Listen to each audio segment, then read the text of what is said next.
want me to tell you what sex is like, huh? Tell me. Okay.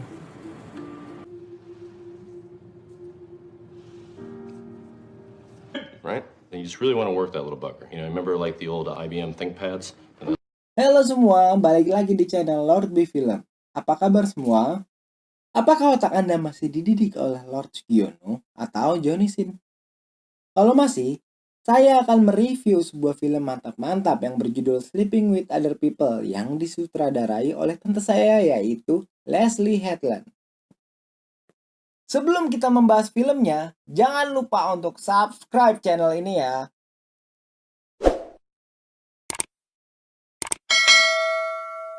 Film bergenre romantic comedy ini menceritakan tentang seorang pria playboy yang jatuh cinta kepada sahabatnya. Tetapi, ia tidak berani untuk mengungkapkan perasaannya. Bagaimana keseruannya? Yuk langsung masuk ke alur cerita.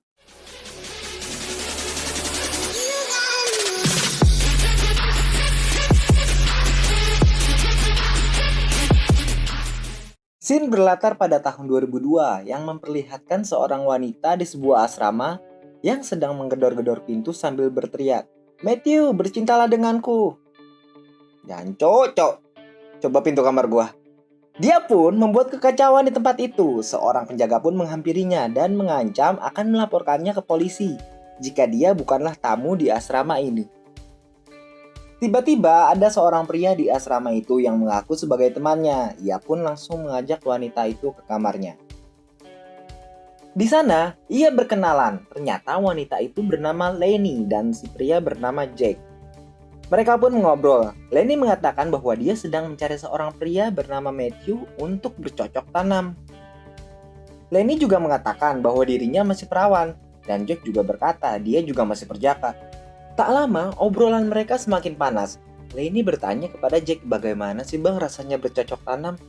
Jack yang belum pernah bercocok tanam pun bingung untuk menjawabnya. Lalu, ia mengatakan bahwa rasanya tuh seperti Anda menjadi Iron Man. Lenny langsung berkata, "Masa sih bang? Iya, Neng mau coba. Yuk bang coba." Dan mereka langsung mempraktekannya saat itu juga.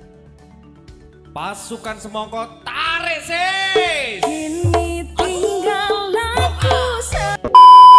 12 tahun kemudian terlihat Jack yang sedang main kejar-kejaran dengan seorang wanita.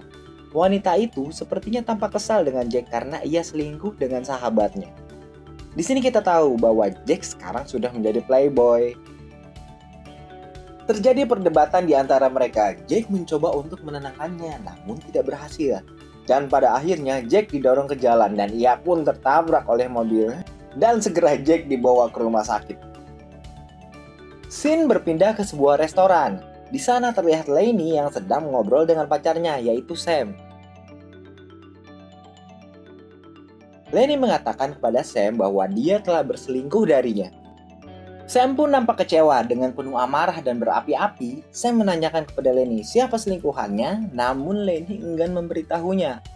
Dengan rasa kecewa, Sam langsung pergi dari tempat itu.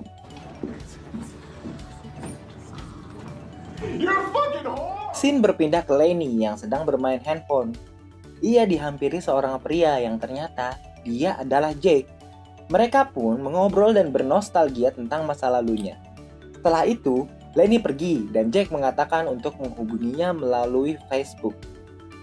Keesokan harinya, tampak Jack di kantor sedang menggoda seorang janda kaya pimpinan perusahaannya bernama Paula. Jack mengajaknya untuk makan siang, tapi Paula menolaknya dan meninggalkan Jack dengan alasan profesionalitas. Scene berpindah ke Lenny yang sedang mengobrol dengan kekasihnya, yaitu Matthew. Lenny berkata bahwa dia ingin memutuskan hubungan dengan Matthew. Dengan santainya, Matthew pun menyetujuinya dan ia juga mengatakan bahwa dia sudah memiliki kekasih. Lenny meminta Matthew untuk menghapus nomor Matthew dari ponselnya. Janco, kenapa nyuruh orang bukannya hapus sendiri? Matthew pun menghampiri, namun bukannya menghapus nomornya, ia malah bercocok tanam. Cangku yang dalam, tanah yang longgar, jagungku tanam. Malam itu, Jack dan Lenny pergi ke sebuah bar. Di sana, ia bertemu dengan Sander bersama kekasihnya. Sander adalah rekan kerja Jack. Mereka pun mengobrol sambil meminum segelas Amer. Tak lama, tiba-tiba Lenny pergi meninggalkan bar, dan Jack langsung mengejarnya dan menanyakan kenapa dia pergi. Ternyata, Lenny ingin berkencan. Jack pun mengiyakan keinginan Lenny, dan mereka pergi berkencan di sebuah restoran. Mereka mengobrol dan saling bercerita tentang kehidupan mereka. Lenny yang gagal move on dan pengen mulu sama Matthew, dan Jack yang sangean sulit untuk setia karena sering gonta-ganti pasangan. Saat perjalanan pulang, Jack mengatakan ingin meniduri Lenny, namun Lenny menolaknya. Akhirnya, rayuan maut Jack gagal dan mereka berpisah di persimpangan. Mereka pun berteman akrab mulai saat itu, dan tak boleh ada seks di antara teman. Mereka pun semakin akrab, mereka pergi bareng, makan bareng, jalan-jalan bareng, bahkan mereka saling berbalas pesan yang terkadang menjurus ke sesuatu yang sangat intim. Chat mesum maksudnya. Namun, di situ Jack masih sering berhubungan seks dengan bergonta-ganti pasangan. Lenny pun belum bisa melupakan Matthew. Di sebuah taman, Lenny melihat Matthew sedang jogging. Ia ingin mengejarnya namun gagal. Lenny yang kesal mengajak Jack untuk bertemu dan menemaninya membeli pakaian dalam. Lenny mencoba salah satu pakaian dalam dan keluar dari fitting room dan menunjukkan penampilannya pada Jack. Dengan mupengnya, Jack mengatakan pada Lenny kalau itu terlihat cocok untuknya. Scene berganti ke toko elektronik. Jack berniat membelikan Lenny TV. Di situ, Jack bercerita tentang hubungannya dengan gadis berkulit hitam bernama Thea. Dia berhubungan dengan Thea, namun tidak ada orgasme. Dan itu belum pernah terjadi pada Jack. Mereka berdua akhirnya pulang. Di rumah, Lenny pun menceritakan kalau dia sulit orgasme. Dia mulai mengajari Lenny bagaimana caranya melakukan masturbasi dengan jari-jarinya. Jack mengambil sebuah botol besar dan mulai memasukkan jarinya ke dalam mulut botol. You got it. All right, now at this point, you want to start thinking about something arousing, a little nub, right? Okay, so like you just really get after it like that, just like this. Yeah. Record, just wait. Lenny pergi ke bar bersama temannya. Dia menceritakan soal Jack yang berteman dengannya tanpa melakukan hubungan seks. Di tempat lain, Sander mengundang Jack untuk datang ke pesta ulang tahun anaknya bersama Lenny. Jack pun bertemu Lenny di sebuah taman. Lenny mendapat sebuah telepon dan ternyata itu dari Matthew. Jack melarang Lenny untuk mengangkat telepon dan mengambil ponselnya. Lenny tampak terlihat sesak nafas dan Jack segera menenangkannya dan akhirnya mereka pulang. Di rumah, Lenny bercerita kalau dia akan ke Michigan untuk melanjutkan kuliah. Jack sedih dan ia ingin menghabiskan waktu bersama Lenny sebelum ia pergi. Spend as much time with my best friends as I possibly can.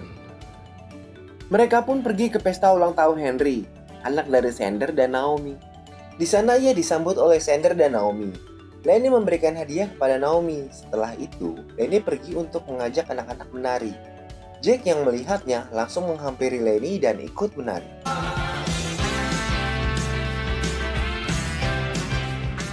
Setelah selesai, seorang pria bernama Chris Smith bersama anaknya menghampiri Lenny.